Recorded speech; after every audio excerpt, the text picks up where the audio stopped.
Greetings everybody, my name is Cubeproductions and today we're using the Score Merchant as always playing Dead by Daylight. We're using another anti-healing build because I like them actually, it's pretty good. Using Score Merchant, using leverage, every time you hook a survivor you gain a token. Every token you have reduces the healing speed of survivors by 5% for the next 30 seconds after you hook a survivor. We're using Dying Light, which kind of counteracts this entire build where basically the Obsession heals 30% faster when they come to healing other survivors. But the thing that matters the most to us is every time we hook a survivor, we get a token. As long as we hook a survivor that's not the obsession, the token will decrease the repair, healing, and sabotage speeds of all survivors by 3% based on how many tokens we have. We have Thanatophobia, where every time we hook a survivor or someone's dying or injured, they repair, sabotage, and do totems 2% slower. And if all four are injured, they do it plus an additional 12% to the same repair, sabotage, and totem cleansing. And lastly, a solid butcher. Every time we hit a survivor basic attack, they become mangled, and they have hemorrhage, so they basically heal 25% slower, and they also bleed more. We have geographical readout, which basically makes us get a 2% haste boost every time we're in our drone radius, 15% action speed to breaking pallets, breaking walls, damaging generators, and vaulting, and brown noise generators that make them oblivious every time they're inside of our radius. So the point of this build is we're basically trying to stack leverage and stack dying light at the exact same time so we can reduce their healing and also reduce their generator speed using Thanatophobia. That's the point of this build. Now, sadly, this game does not go exactly as planned, but you'll see when you continue watching how decent this build is. I will do another video in the future, of course, about this build because I do want to show y'all how good it is. But as you can see, we fought against two Prestige 100 players, so I was not prepared. But this is my first time fighting against Prestige 100 players, so I wasn't really ready for this actually. But you'll just see from the game how we do. But stay tuned to the ending because the ending is the best part of the video. Okay, we're on Mount Ormond Resort. Hate this map, by the way. Hate this map. But this map is basically a survivor-sided map because the map is so big that it sucks for killer. And they have never changed it because they hate it. So basically, we're going to set our drones in the right location, found somebody immediately. But the reason why this game is so tough is basically I'm trying to chase this one person who is a Prestige 100, and I have to figure out how I'm supposed to chase this person and down them, but also protect all these gens. So we're chasing this guy. I believe this is not Ace. Forgot his name. But they got the puppet on his hand.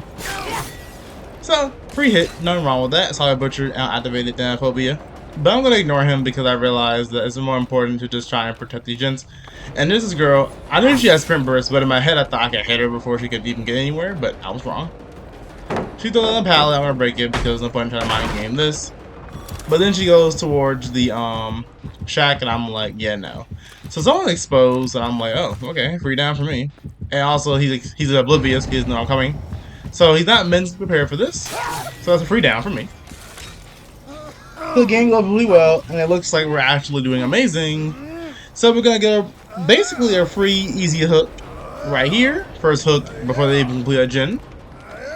And because of our add-ons, we move faster inside our own radius.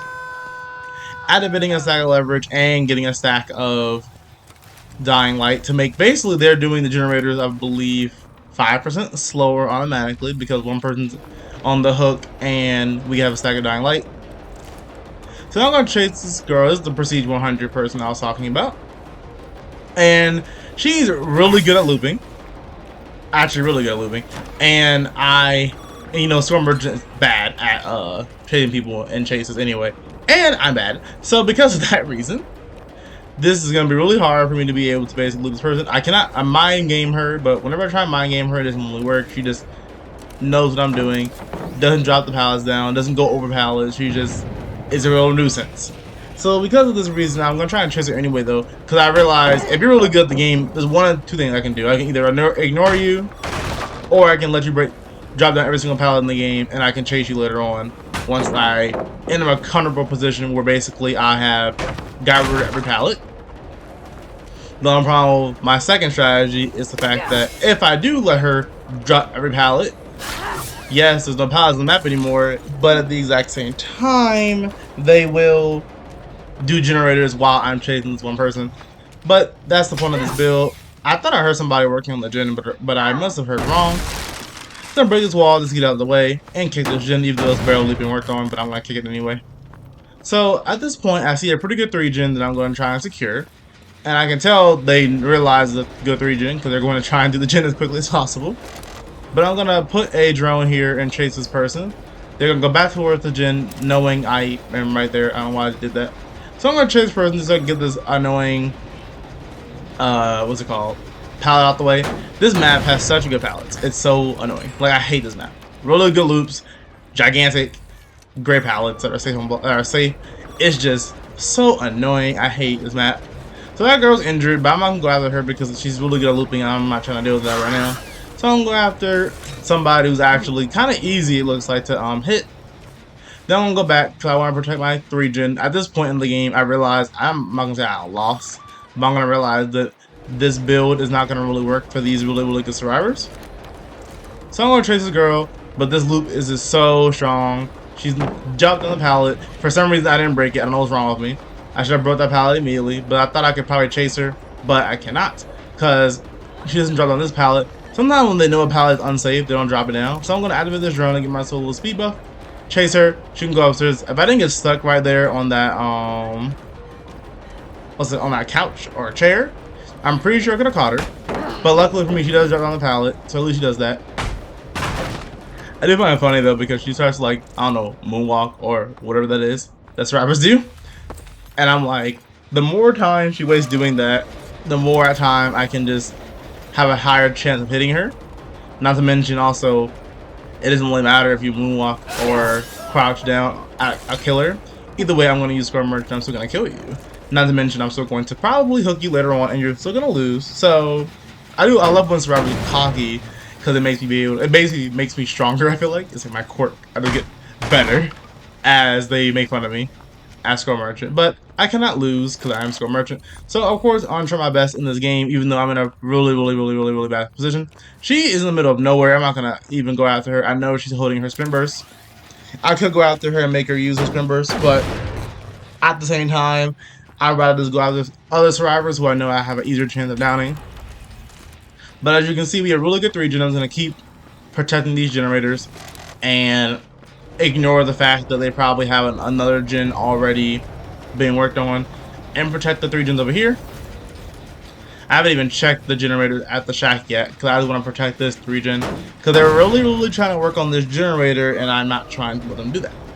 So this is the obsession. I don't want to hook the obsession because Dying Light is supposed to make it harder for them to do gens, and if I hook this obsession, then Dying Light's not gonna activate. But I hit him anyways to get activate Slaughter Butcher and make Thanatophobia more effective on people. Now this gen right here is really weird. Basically, I'm gonna put a drone here, and they know that they go my drone ready is gonna be oblivious, but they still don't care and they're gonna do gens anyway. You can be oblivious, but as long as you have eyes and or teammates to tell you where a survivor is coming from, you can still see if the score merchant is coming from a certain direction or not. I have to basically mind game and try and come from a different direction if I want to hit a survivor who's oblivious on the middle gen. So because of that reason, you'll see later on that basically the middle gen, a survivor is going to continuously be on it, trying to do it. And I'm not going to be able to get them because they're going to see me coming every single time. So I'm going to put a really good drone in a really good spot. So this drone spot right here, basically you have to go up the stairs in order to deactivate it. So this drone is going to basically be really annoying and there's nothing they can do about it. But I'm going to hit the survivor who's the obsession again. And I'm going to kick this gen, put a drone up here. I gotta put it in a certain spot though because it's too close to another drone. So I put a drone up here. They're gonna go up the stairs for some reason. But I'm gonna ignore him because it's not worth time going after him when I know people are over here. So here's the girl with the 99 sprint burst. And here is another person. The girl is exhausted. She's exposed now. There's a person trying to go after her because she's really good at looping. So if I can get her exposed, then I can basically chase her and not have to worry. I thought she was gonna go out the window, which luckily for me she didn't. So I'm down her really fast, pick her up and hook her. They're gonna go straight. They're gonna literally go straight for that generator because they know it's a 3 gen. They're gonna try and get it out the way. But I'm gonna hook her really fast and go straight towards them. ignore Nancy. I believe that's Nancy. That's not Nancy. That's the other girl. I'm gonna ignore her. I don't care. I'm going to go straight for the Jin. Put a drone up. 2 people were injured. I'm gonna go after this guy because I mind gamed him to make him think I wasn't going after him. He's hindered, so he moves slower. I'm going to knock him out, downing him, kick this Jin, and pick him up because basically I'm trying to get that Jin protected if I really can. Now, luckily for me, there's a hook right here that's next to all 3 generators. Now, the generator near the shack, I know they're probably working on it, but if I go over there now, there's a high chance that the generator will, that I'm trying to protect right here, will get done. This guy teabags me for some reason. I don't know why he does that because I'm just gonna down him. I don't really understand why survivors teabag sometimes because he just gets down. I don't. People weird. So he gets down. I'm gonna activate that drone in the middle building because I want to make sure that I get that generator protected as well. Protect my 3 gens as much as possible. Break this pallet. Activate that drone. And protect that generator as well with the drone. And I'm gonna pick him up, but first I'm gonna go back over here because season 1 is oblivious and also they are exposed. Now he is injured, so it doesn't really matter that he's exposed. But I realize now that there's no direction I can come from where he won't know he won't see me. So I'm gonna try and chase him, but he decides to go over here for some reason. And that's the problem with this middle building. There's just like no cover. Like he can see me through the walls, he can see my red stain. So even though even though he's oblivious, he still has eyes. And as I was talking about earlier, where this middle building's kind of annoying. Now we do have a gen right next to a exit gate, of course. And we do have 3 stacks of dying light and 2 people were injured. So I believe that's 4% plus 9, that's 13% generator speed lowered than more than usual. So he tries to do the drone, but I activate it right when he does it, so he can't do it. If you activate a drone, by the way, right? Well, if you use a drone, the second you use the drone, they can't work on it. If you activate a drone from far away, the second you activate it, they also can't do it. They can't work on it or disable it. So I'm going after this guy because I know he's oblivious, but he knows I'm coming because he has eyes. So he sees me. I'm gonna go back just to mind game this girl with sprint burst because she's gonna try and save the guy on the hook. I mean, who's at the pallet. But I'm gonna go after this girl, hit her. She's in the middle of nowhere, so this will be a really quick, easy down if I chase her. But I'm just trying to protect these gens. I know she's gonna go through the window, so I'm gonna mind game and hit her. Now you have 2 people down, and everyone's basically injured, but he got picked back up. I'm gonna reactivate this drone just so I can try and sneak up on this guy, but I know I can't do it. It's just not possible. Like, the middle building is just too good. So the second he sees me, he's gonna start running. Now we are in a pretty good spot where basically he can't really go anywhere. So I'm gonna try and down him if I can, and just leave him on the ground because I don't have to worry about him anymore. But I missed, and I'm like, okay, I don't know how I missed that, honestly. Like, he did a 360 on me, but I'm confused because I don't know how I missed, honestly, but it doesn't really matter. So I'm just gonna ignore that guy. They're going to pick both people up. I'm gonna reactivate this drone. Then I wait here, thinking like if I wait here in my drone radius and become oblivious, untouchable, he'll come back and I can just kill him. But instead, he decides not to come back because I wasn't in my drone. He could hear my terror radius too. So then he goes back after I leave, and I'm like, please, this guy is so annoying. So I'm going after him again. He's gonna run, but this time I'm trying to cut him off, but he decides to go back. But he doesn't realize where I am, and he gets down. So I'm just gonna leave him on the ground because I need to go back over this gen because they're trying to do it, and there's 2 people on it. Luckily for me, they're doing the generator a lot slower than usual. So I ended down this person, but they were already injured, I believe, so it doesn't really matter.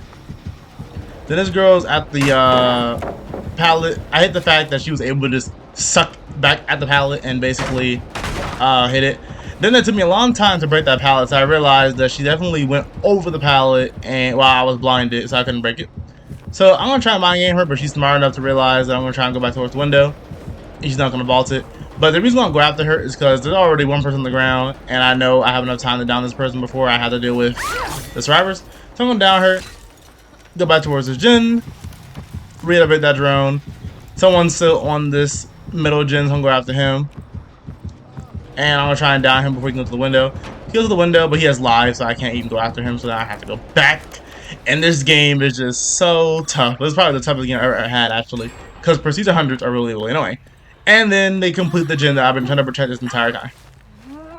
And after they complete the gen, you notice they go straight for another gen that was already basically done. And because of that reason, I see her run towards that gen and I realize, oh, I never checked that gen.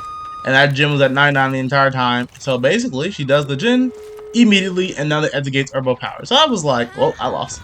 So normally, I don't do this. But I decided to go towards this exit gate and put a drone up here just in case they try and do it. But I know I've lost the game, but I can try and secure as many kills as possible, and that's where the end game build comes in. Now we have reduced healing speed by 30% plus 12 because of dying light, so they have 42% reduced healing speed, and they're mangled, so they're gonna heal really slowly. So right now they're probably at the exit gate healing. I just checked this guy. I knew I heard someone injured, but I couldn't find where she was. But she's gonna try save this person on the hook, but I'm not gonna let her. So I'm gonna mind game and hit her, keep her on the ground, and just wait until this person dies. Because I'm gonna let her. I'm just gonna camp if I need to until she dies. I don't care. At this point, we need to get some kills, and we're in the game, so I have to do whatever I can to try and win. So she dies on the hook, and as a result, I can now pick up this person. And I noticed that the exit gate is probably 99, but it's not open yet. And then they try to heal each other, but it doesn't really matter because they're healed so slowly they can't do it. Now I'm going to re-put up another leverage token, and now they heal 30% slower again. So he decides to open the exit gate. I don't know why this guy didn't try and body block for him, but he didn't. So now I get a free down. And I'm going to pick up this guy. I don't care if you're in the way. I can still pick you up. He doesn't have a flashlight, so he can't save him. And as a result, we went from a really, really, really bad game to a killed 3 people at the last second game. I don't really know how it ended up happening, honestly, but that is why I said at the beginning of the game that please stick to the end so you can see how good-ish this build was. I don't think this build, honestly, is that bad. I don't think Dying Light is a terrible perk. I think the reason why this game didn't go exactly as planned is I was trying to chase this Procedure 100 person and trying to down them because I knew there was going to be a problem if I let them continue playing the game. But as a result, I was so focused on trying to protect the gens, and once I lost to her, I realized that I need to just give up and try and protect the gens. But it was kind of hard to protect the gens when this person is really, really good. So that's the reason why I think that game went really bad. Of course, I could have done better with some better perks too, but I want to try and use Dying Light to make it useful on Score Merchant, but I'll do it again, don't worry. I don't think Dying Light's bad on Score Merchant. If you're doing an anti-healing build or a just gem protection build, I think it actually should be pretty good. But if you enjoyed the video, make sure you like, comment, and subscribe. Share the video, and when you know, I love reading y'all's comments, as y'all know. And I did complete my challenge, and I don't think this build is that bad. I will do another video in the future with it, but I might change the build up. I might not do an anti-heal build. I might just do a gen repair regression build, but you'll see that in the future. But continue watching my videos, and I love reading y'all's comments, so I'll see y'all in the next video. Have a nice day.